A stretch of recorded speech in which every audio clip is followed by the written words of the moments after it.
There are many things I don't understand. God is just one of them. He doesn't explain himself. He just is. And I have to accept that and trust him, which isn't always easy. I'm learning, but Becky's story helped me. To know Becky was to see optimism personified. She was a very positive, upbeat, happy person most of the time.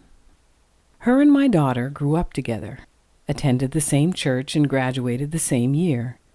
They even went to Africa together on a mission trip. Becky had a great sense of humor and a strong faith. When she was diagnosed with juvenile Huntington's disease, she refused to give in or give up. Her faith encouraged many and inspired prayer and fasting in churches, small groups, and personal individuals. Last Christmas, when I visited, she was sitting in her wheelchair, making a gingerbread house with her mother. She let me eat a gumdrop or two, but the rest were needed for the walkway. We laughed and talked, but at one point, she reached for my arm, looked straight into my eyes, and said, "Linda, the Lord's going to heal me, and I'm going to have babies." I agreed with her, and she proceeded to show me her pink and purple bedroom. Her two favorite days were Christmas and her birthday. The next time I saw Becky was in the hospital. I had seen it in the church bulletin.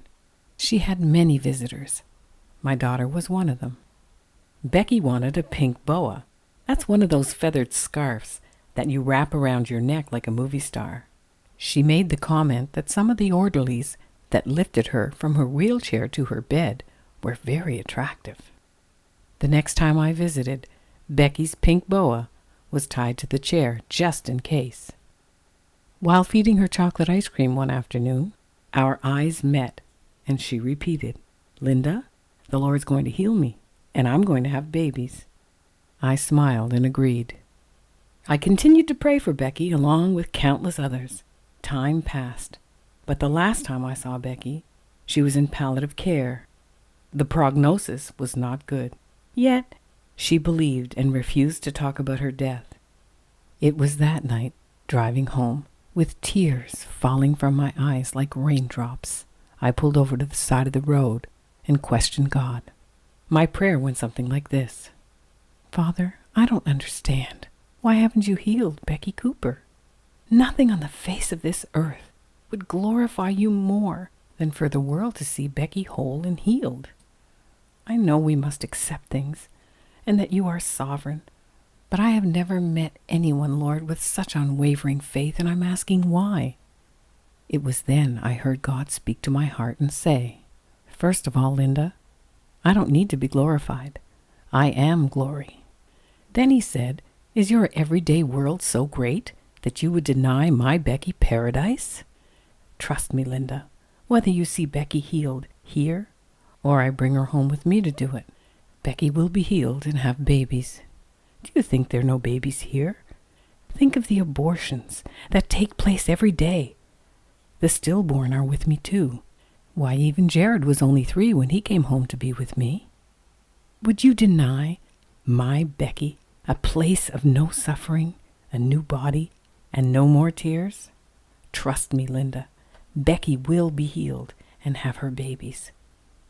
I was embarrassed by God's answer, and I thought, do I really believe in heaven? And isn't it a trip that we all make at some point?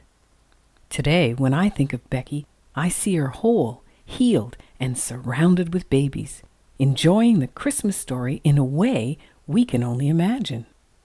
In all our conversations, Becky never once mentioned a wedding or a husband, but she did know she was going to be healed and have babies.